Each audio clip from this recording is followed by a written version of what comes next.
going to get the day right. Happy Tuesday. And for those of you who are jet lagged, I feel your pain. Okay, let's get going. The President and Speaker McCarthy had a productive meeting yesterday about the need to prevent a default and avoid a catastrophe, for our economy. They both reiterated that default is off the table and only way forward is in good faith and toward a bipartisan budget agreement. While areas of disagreement remain, the President, the Speaker, and their teams will continue to discuss the path forward. Over the past week, the President's negotiating team has proposed options to reduce the deficit that both parties can support, while also making clear that there are fundamental priorities that must be protected in this process. Everyone understands that the consequences of a first-ever default would be severe for the American people and the American economy. It would wipe out as many as 8 million jobs, trigger a recession, devastate retirement accounts, increase costs, damage our international reputation. All of this would undermine the historic economic progress we've made under this president this past 2 years. 12.7 million jobs, 3.4% unemployment rate, a made in America manufacturing boom, $1.7 trillion in deficit reduction, which is a record. America is not a deadbeat nation. We pay our bills. We have never defaulted in our history, and we will never. Lastly, President Biden has made tackling the mental health crisis, particularly among our youth, a top priority. Sadly, there is undeniable evidence that social media has negatively affected youth mental health. Research shows that anxiety, depression, sadness, and suicidal thoughts are on the rise. Today, during National Mental Health Awareness Month, the Biden-Harris administration is announcing the development of a new interagency task force on kids' online health and safety, and a series of additional actions from several agencies to safeguard children's privacy, mental health, and safety online. Surgeon General Dr. Vivek Murthy also released a new advisory on social media and youth mental health that calls on policymakers, technology companies, researchers, parents, and young people to work together to make social media safer for kids. These new administration-wide actions will help advance President Biden's national strategy to tackle the mental health crisis and protect the health and well-being of our nation's young people. As we continue to mark Mental Health Awareness Month, the Biden-Harris administration remains committed to ending this crisis and ensuring everyone can access the care they need to live full and happy lives. With that, Chris, you want to kick us off, please? Yeah, a few questions of the budget negotiations. Sure. Republicans have said the White House has shown a lack of urgency around negotiations. We're 9 days from the end of the month, and under House rules, it could take 4 days to get a deal on the floor for a vote. The Speaker wants a deal to be cut this week. What is the White House's deadline for reaching a deal to get it for a vote in time? So look, as I stated, the conversations, as the Speaker has stated, as we have stated, have been productive, which is important. Clearly, that we're moving forward. As I think just moments ago, the team from the White House who were on the Hill for the budget negotiation that just ended. They met for hours, and so they're going to be returning and clearly give the president an update. But look, this is urgent, but this is not political. This is about doing the work of and the business of the American people. This is something that we have said over and over again for the past 5 months, that this is for Congress to act. This is their constitutional duty.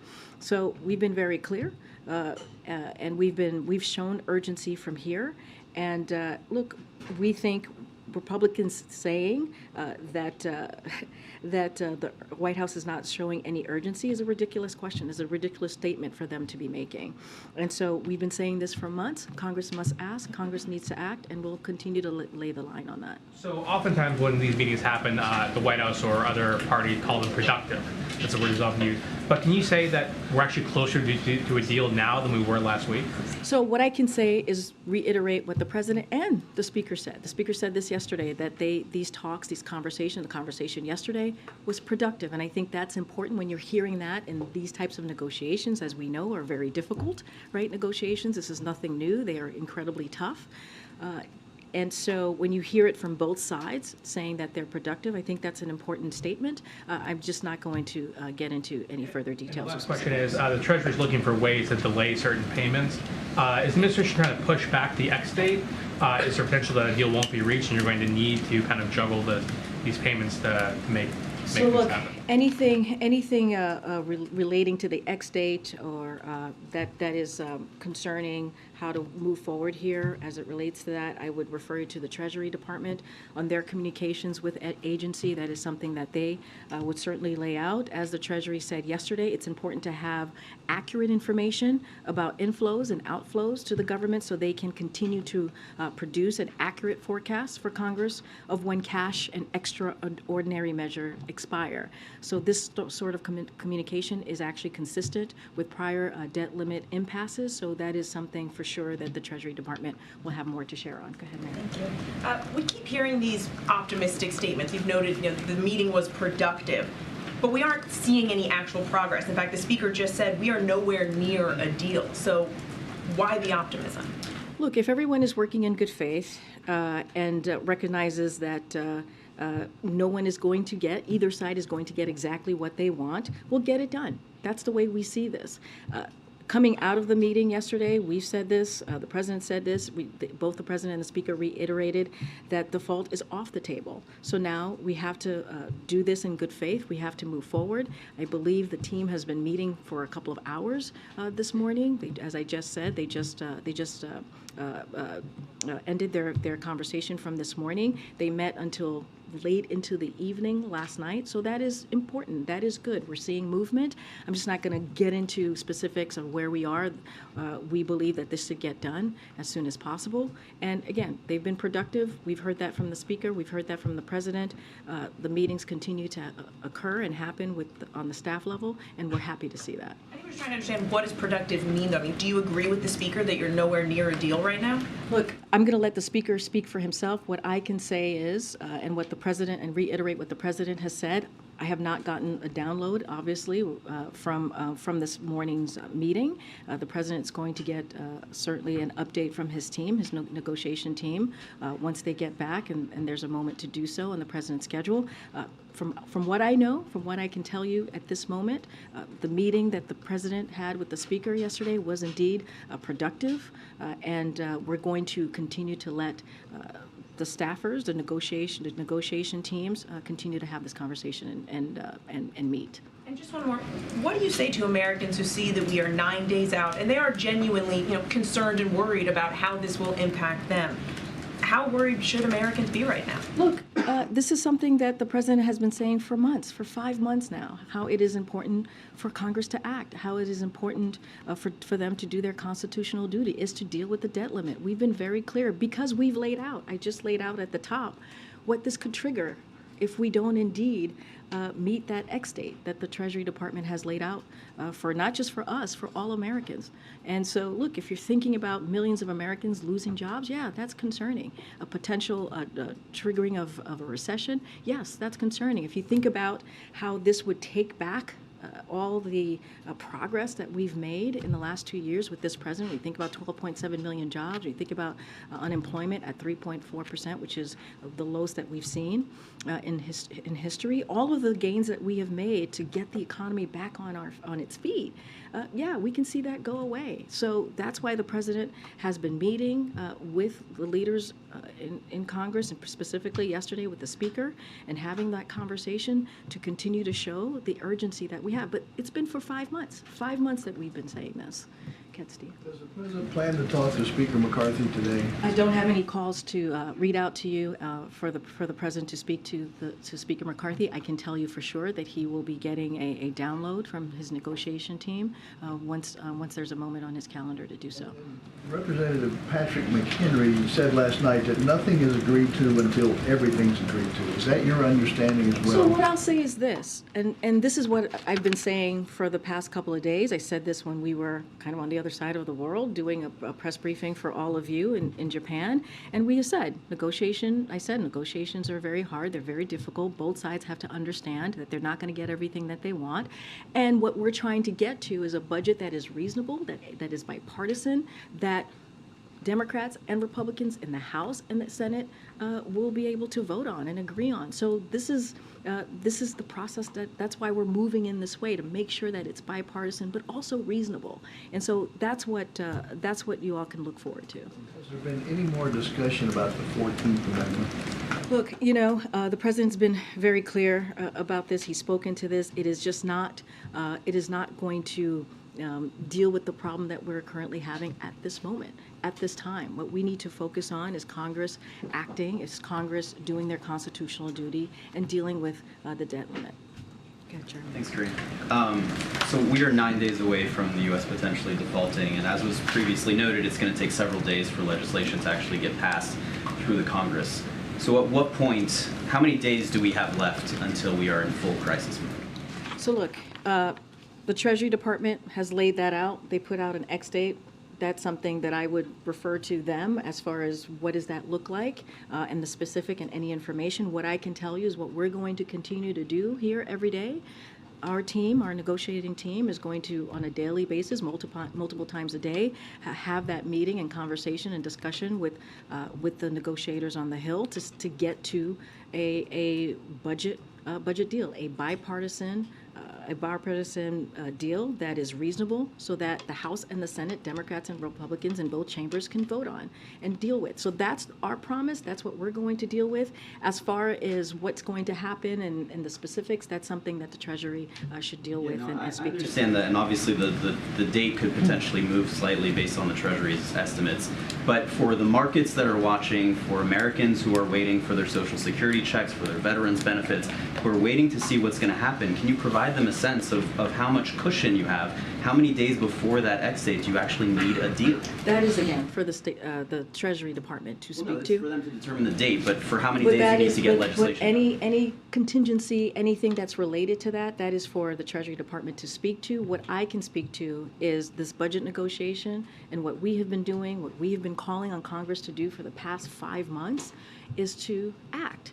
And so we're going to continue to have those conversations. We believe they've been productive. We believe there is a space and an opportunity here to have a bipartisan, reasonable budget agreement that, again, the House and the Senate can vote on, and that we can get the business of the American people done. And on the specifics here, the Speaker and his team have said that the federal government needs to spend less money next year than it is spending this year, meaning that they need cuts, not just a freeze in the way the White House has suggested.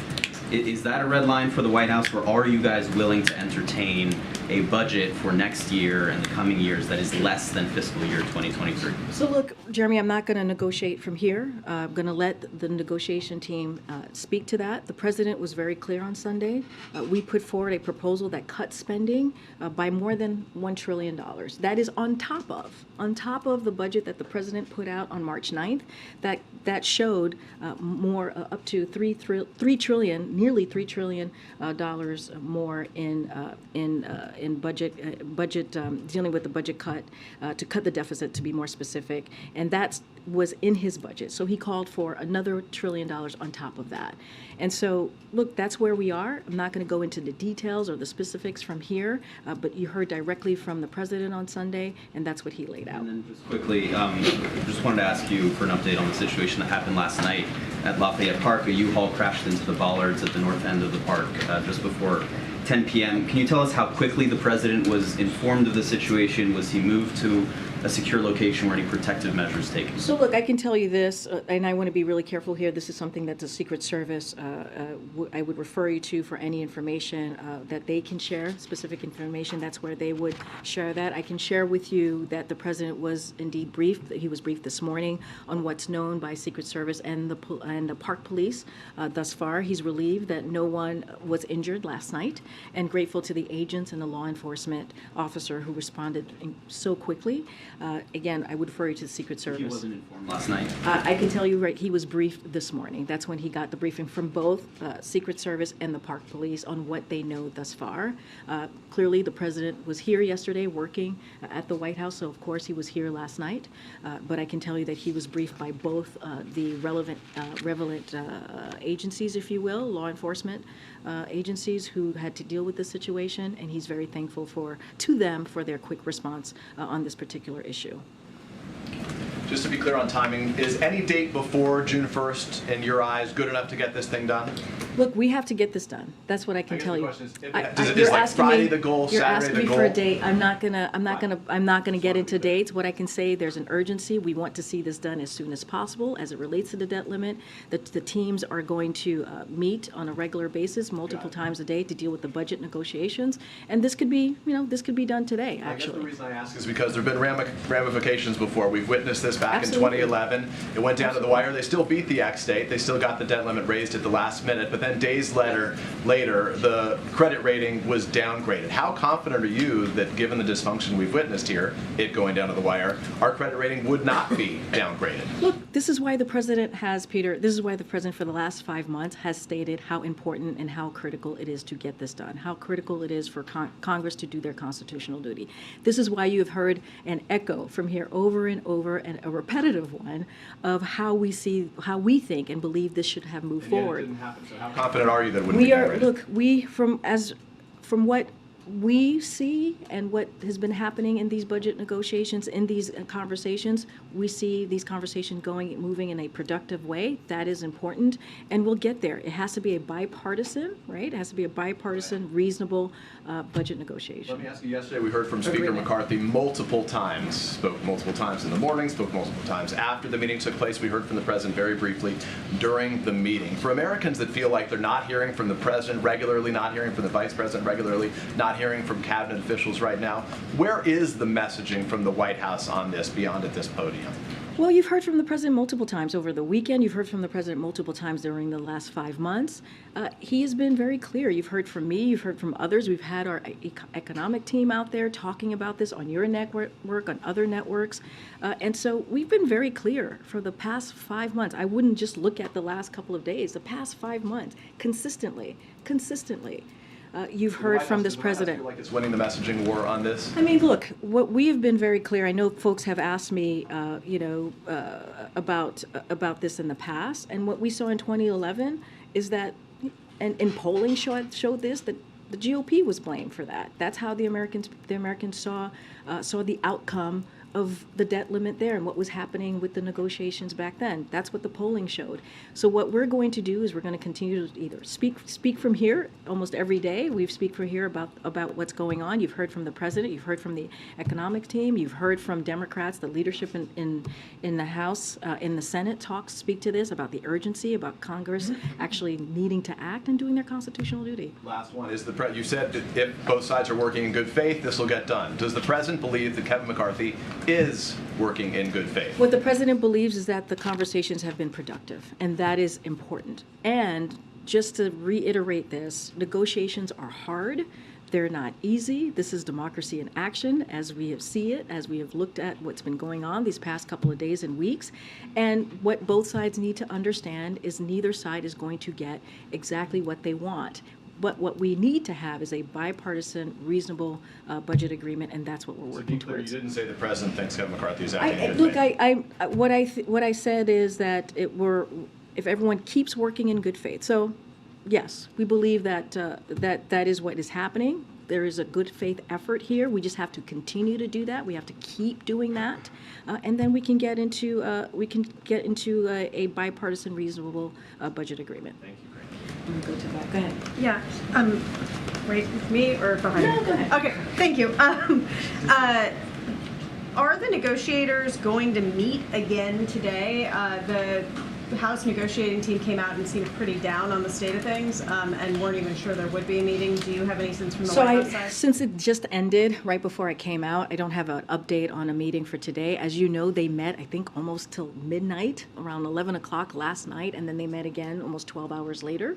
This is the budget negotiation team, just to be very specific here. They went up to the Hill, and they had a meeting for hours that lasted clearly more than 2 hours. I just don't have any update if they're going to go back to the Hill later today. I can tell you this, that the president is certainly going to get a download from the budget negotiation team today. Did the president and Speaker McCarthy have an agreement to talk on the phone or in person on a daily basis? I think Speaker McCarthy implied that would happen, and so do they have an agreement? And is it going to happen? I can say this, don't have any meetings or calls to announce, but obviously the staff is going to continue to have this conversation. They just wrapped up a conversation moments ago, and the president will speak to the speaker when it's necessary. I just don't have anything to share at this time. Thank you. I know President is busy with the debt negotiations, but what is the directions or messages he has given to his team for preparing for the state visit next month? So, as you know, the President and the First Lady are looking forward to welcoming Prime Minister Modi for the official state visit, which is, as we announced, is going to happen on June 22nd. And I'll say more broadly, as we have already shared, when we announce the visit, this will be an opportunity to reaffirm the deep and close partnership between the United States and India, and the warm bonds of family and friendship that link Americans and clearly Indians together. And so that's very important to the President. The visit will also strengthen our two countries' shared commitment to a free, open, prosperous, and secure Indo-Pacific, and shared resolve to evaluate our strategic technology partnership, including in defense, clean energy, and space.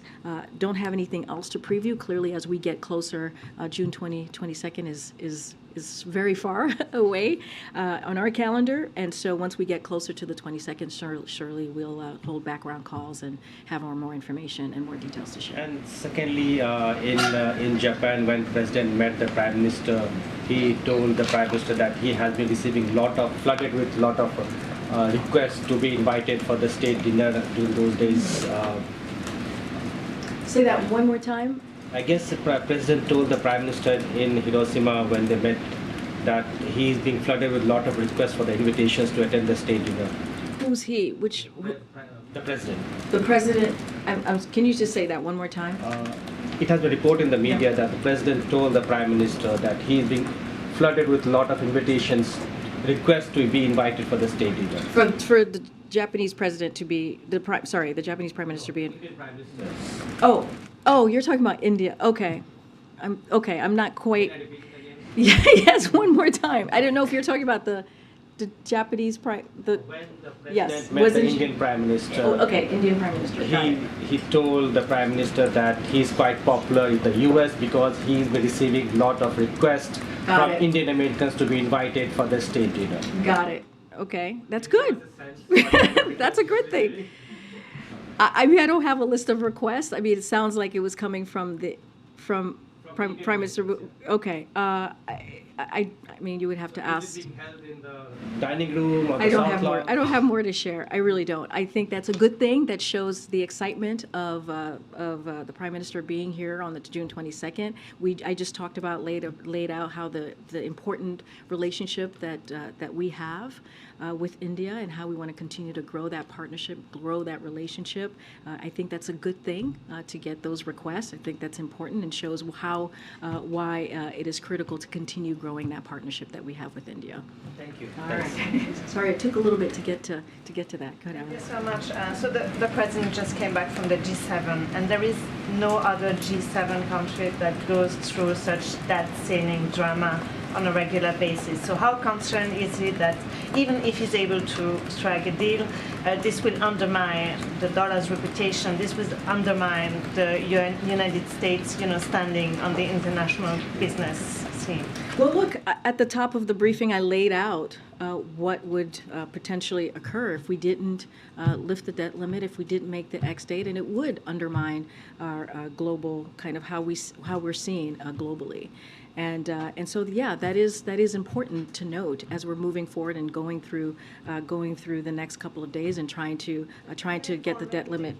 That even No, if a deal is found, that it already calls into question. I mean, the look, US. I'm certainly not going to get into hypotheticals from here. What I can say is what experts have said, what the economists have said, and how it is important to get this done, and how detrimental it could be if we don't deal with the debt limit in a time that's expedient, right? And that's why we have said could lose 8 million jobs potentially. We can see could trigger a recession. All of those things are real and are standing globally, right? One of the important parts of the president going to the G7 is strengthening the global economy, right? That is incredibly important. Those G7 leaders are the largest economies across the globe, and so of course it is important how we're viewed, how we're seen. We're going to try and work very hard to get this done, and but at the end of the day, we've been holding the line very strongly, which is Congress needs to act. This is something when it comes to the debt limit that they need to get done, and so we're going to continue to hold that line very clearly. Go ahead, Jim. Yeah, thanks, Karine. I want to follow up on Steve's question from earlier. It sounds like the White House is now ruling out invoking the 14th Amendment as an option to get around the debt ceiling. Is that accurate? What I can say, it is not going to fix the current problem that we have right now. Which right now, what is going to deal with getting the debt limit done is for Congress for Congress to act, and that's what we've been very clear So on. if it won't fix the current problem, that means that's not a possibility that the president I will mean, pursue. I'm not going to go beyond what the president has said. Very clear, it's not going to solve our problems. That is just where we are. Congress needs to do its job. They need to do a job that has been happening since 1960, which is lifting the debt limit more than 78 times. That's what we are focused on. That's how we're going to move forward. Okay, Karen. Thanks, Karine. Tomorrow is the one-year anniversary of the school shooting at Robb Elementary in Uvalde, Texas. Just a couple questions. Has the president spoken recently with any of the families of the victims there? And how will he mark tomorrow, if at all? And what's his message to the families and the nation at this anniversary? So a couple of things there. I don't have any calls to read out. We don't have any calls to read out to you on any recent conversation that the president has had with the family. As you know, the Sunday after the horrific shooting, the president and the first lady went to Uvalde. I think some of you may have gone with us, traveled with us to Uvalde, and listened to the families and hear their stories about their loved one who were killed. And it was a heavy moment. It was certainly something devastating to have to. For any parent to have experience. And so, when it comes to tomorrow, you can certainly expect that the president, the first lady, and the vice president are going to mark that tragic day. And we'll have certainly more to share later today or early tomorrow on what that looks like. Look, the families of these 19 children and 2 teachers, the 17 others who were injured, the entire community that is still mourning, they are in the president's prayers. And so, the president also was able to, he wrote an op-ed in USA Today where he marked the twin shootings in Buffalo and Uvalde and talked about how he believed those attacks became a catalyst for the passage of the Bipartisan Safer Communities Act. And while he's very appreciative of what Congress was able to do, there's so much more to be done. We need to see Congress do something more, do more, put forward some common sense gun reform. That's what these families deserve. That's what they should be able to see. And again, it was a tragic day. Guns is certainly an epidemic in this country. It's the #1 killer of our kids in America. And the president's going to continue to ask Congress to take more action. On the debt ceiling, Mitch McConnell has said that everyone needs to relax, that this is not an unusual process. Does the president agree with that? Well, what's unusual is for our economy, the American economy, to be held hostage and to be connected in this way to the budget process. And we do not default. We are not a deadbeat nation. We've been very clear about that. We should not be headed towards a direction where we would default for the first time. But I will also say, both the President and Speaker McCarthy said that default is off the table. So that is productive. That is a step forward and a very important thing to note. And so we're going to continue to ask Congress to act and to get this done and to lift the debt limit. And does the White House see any potential in negotiating short-term rates? That is something that both the Speaker and we have said is, the Speaker has been very clear that is not on the table. And so we're going to continue to get this done in a way that should be done, right, which is Congress to act and to deal with the debt limit. Thanks, Karine.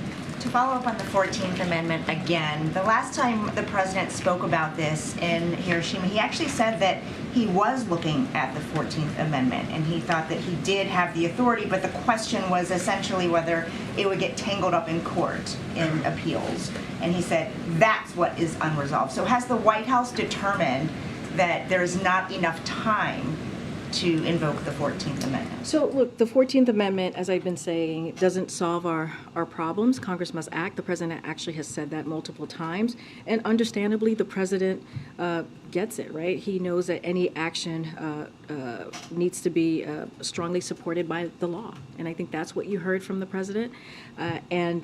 Look, I'm certainly not going to get into legal opinions from here. That is not something that I'm going to do from here. But again, at the end of the day, it doesn't solve the problem that we have now. But the last time we heard from the President, it was still on the table. Is it on or off the table? The President also said on Sunday that it's up to lawmakers. This is up to lawmakers. And so Congress, again, must do what it's done since 1960, 78 times, which is deal with the debt limit and make sure that we are not a deadbeat nation. That is something that he said as well.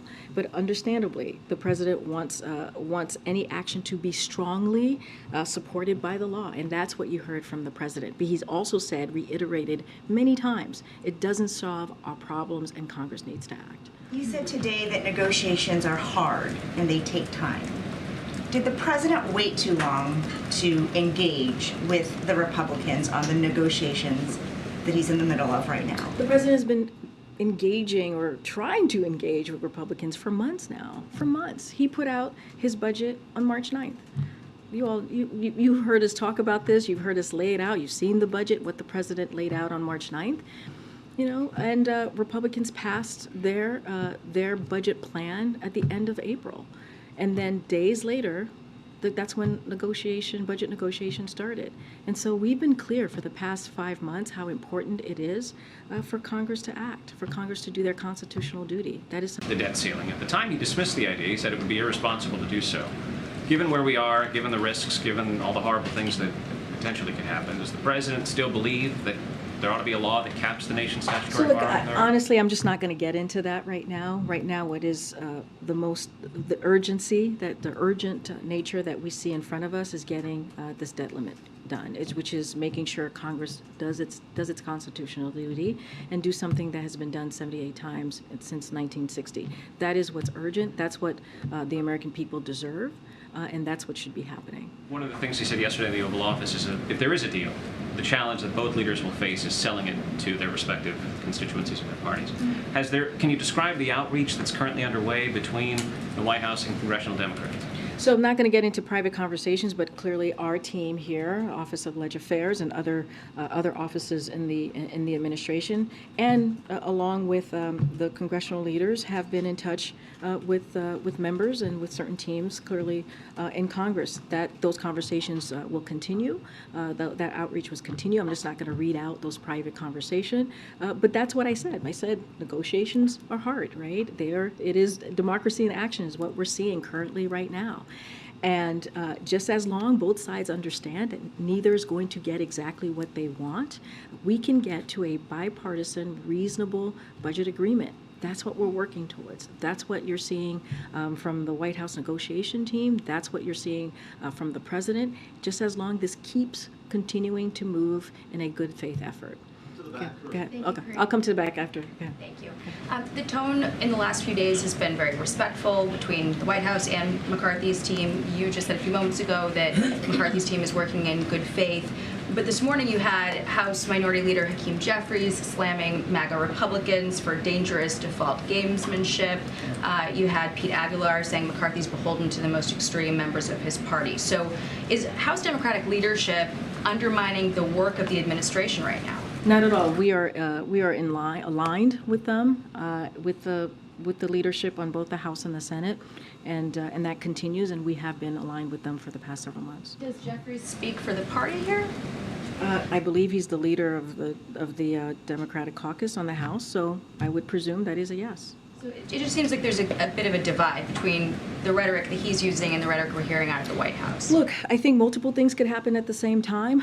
Clearly, Leader Jeffries is a partner in this, has been a partner as well as Leader Schumer. That will continue, and I'll just leave it there. I'm going to go to back. The discharge petition, one more. Is that at all a signal that House Democrats doubt the president's ability to lead the country to a solution here? Well, that's an extreme analysis or final kind of analysis there. I would say if you look at what the president has done the last 2 years and the leadership that he has shown in passing historic pieces of legislation, bringing the Democrats together in passing in the Inflation Reduction Act, when he brought the Democrats together to pass his first legislation, which is the American Rescue Plan, that helped get the economy back on its feet.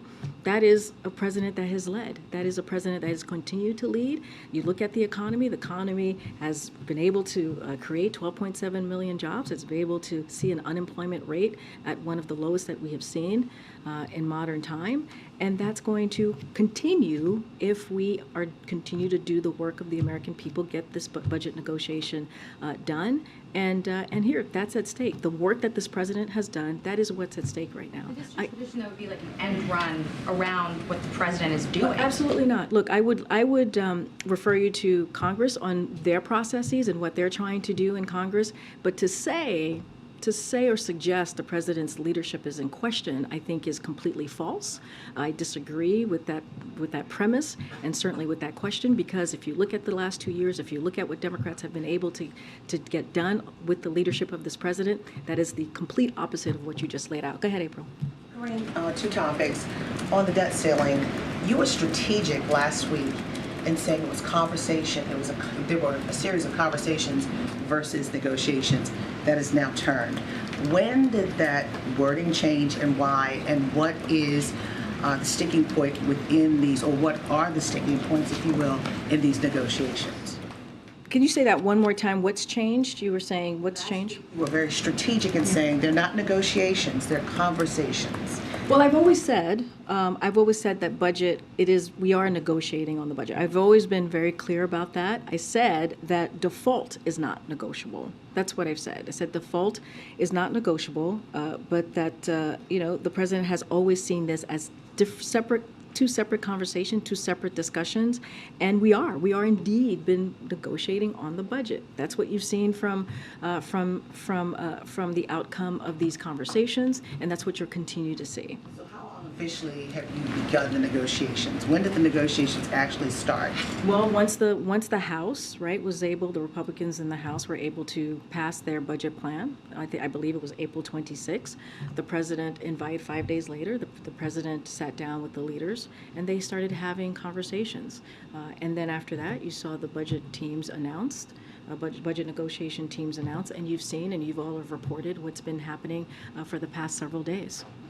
And second topic, the NAACP has made a move, a travel advisory for the state of Florida after several issues against the other, if you will, from Governor Ron DeSantis.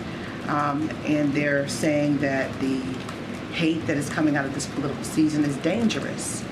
What do you say to what the NAACP has done? I mean, they're following behind other groups, be it groups on race or LGBTQ+, but they're making a bold statement. What do you say to this? So I'm not going to comment on travel advisories specifically, but I'll say this more broadly, and where we have been as an administration, as a White House, we've been outspoken about the impact of misguided policies advanced by Florida lawmakers. Republicans in Florida have attacked diversity. They've attacked inclusion efforts. They've limited the teaching of Black history. And they've launched attacks on the LGBT youth, immigrants, educators, and women's reproductive freedom. That's what you have seen from lawmakers in Florida. So I'll let NAACP, I'll let LULAC speak to their specifics of their travel advisories, but this administration is going to, as we have for the past 2 years, continue to speak out against discriminatory policies pushed by state leaders across the country, and we've seen them across the country by Republicans, extreme Republicans, putting forth these policies, these legislation that hurt Americans, that take away their freedom. And so, again, we're going to continue to be outspoken. That's what we believe. It is our duty to do here. That's what the president believes. And we're going to continue to call this out. Thank you. In a closed hearing today, a Russian court extended the pretrial detention of the Wall Street Journal's Evan Gershkovich until at least August 30th. What is the White House's response to that decision, and can you provide any updates on the administration's efforts to secure Evan's release? So we are deeply concerned that Russia has extended the pretrial detention of Evan Gershkovich by an additional 3 months today. We have been very clear that the claims against him are baseless. Russia should release Evan and Paul Whelan immediately, and will continue to be very clear on that point. On another topic, China has said it'll ban big companies from buying Micron's chips. Why does the White House believe the PRC decided to take this step, and does the White House view it as the kind of economic coercion that G7 leaders denounced in Japan?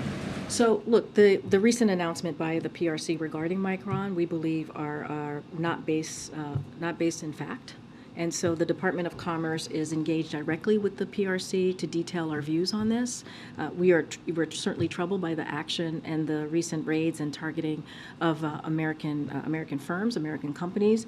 These actions are inconsistent with the PRC's assertions that it is opening its markets and committed to a transparent regulatory framework. So those conversations are certainly, of our views, are certainly being communicated to the PRC via the Department of Commerce. Okay. To the back. Okay. All right, to the back. Yeah, I'm right over here. Yeah. I see you, you see me. Let's not play around. Let's not. Okay, Mr. Two-Wit, let's go. What do you got? All right, I promise not to use that phrase again. Social media loved it, though. Do you mean to tell us that in the discussions between the president and the speaker, and in the discussions between the two negotiating teams, they are only discussing federal discretionary spending, and that they are not at all discussing the terms under which the debt ceiling would be raised?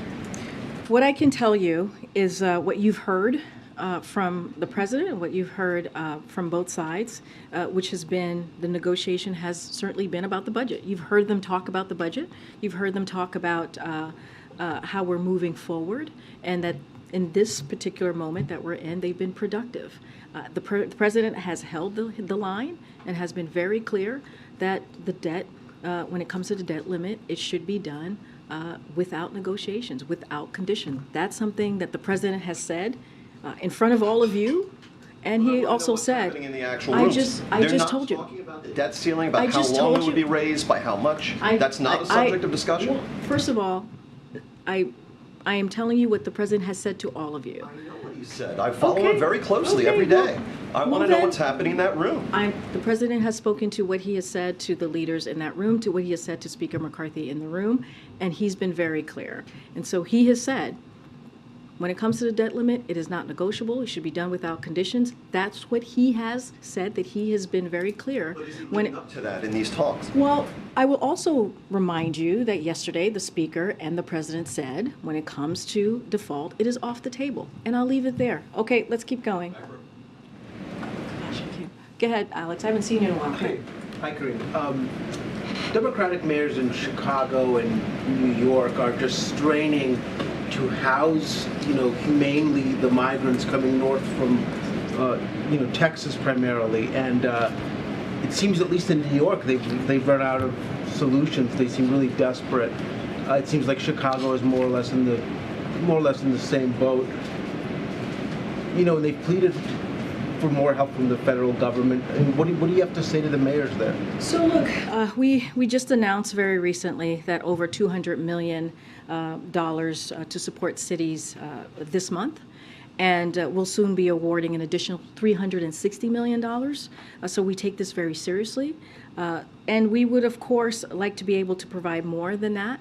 But this is something that Congress needs to give it to us first to actually deal with that. But again, $200 million that we've just announced, another $360 million that we're going to announce additionally to help these cities that you just laid out. But in the meantime, I would note that the number of unlawful border crossing has plummeted since our plan went into full effect just about almost 2 weeks ago, 10 days ago. And so that's because we put a plan in place that dealt with diplomacy, deterrence, and enforcement. That's what we did. And that's what you're seeing once our plan took in effect. You actually saw numbers of unlawful border crossings plummet. And so that is important because the actions that we've put forward is actually working. When it comes to the cities, we're doing everything that we can. Of course, we would want to do more, but we have to have Congress to act as well.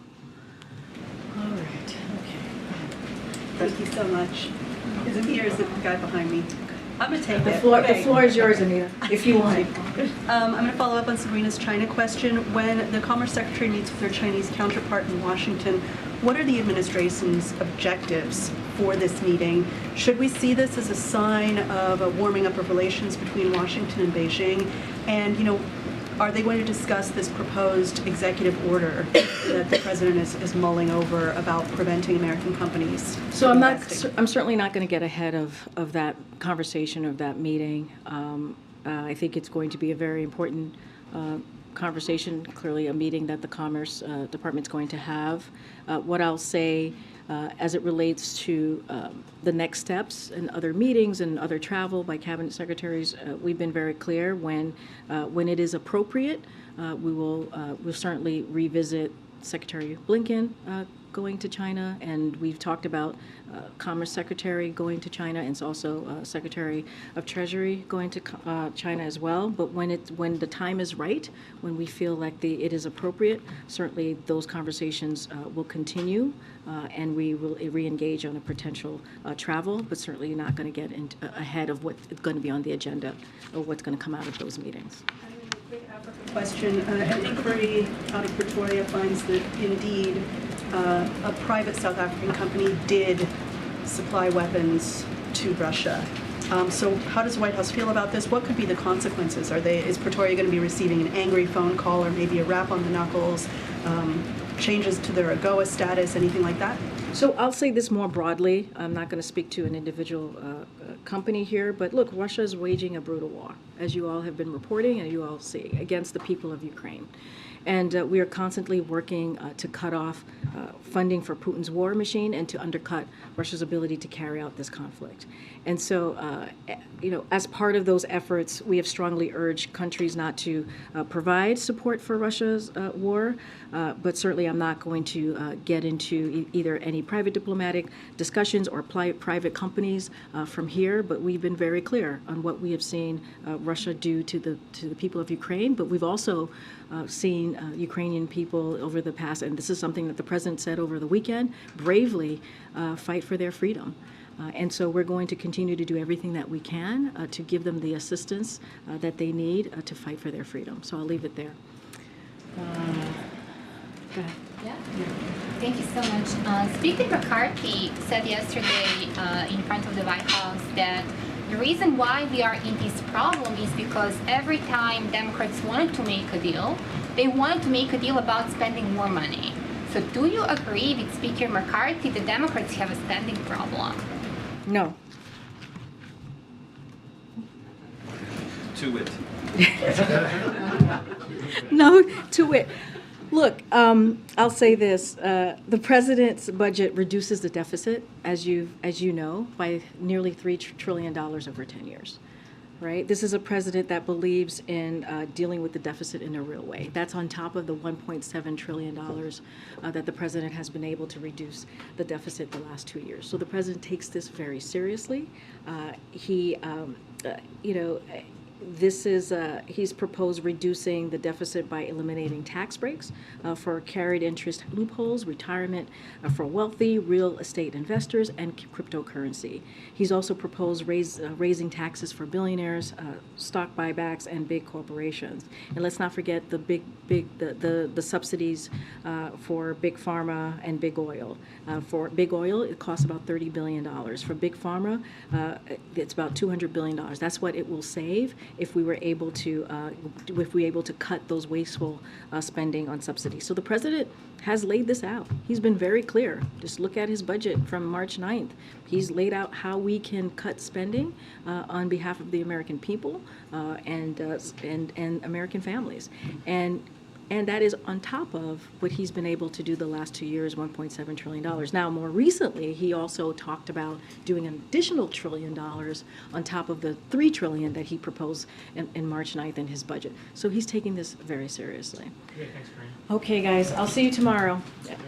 Thanks, everybody. Thank you very much.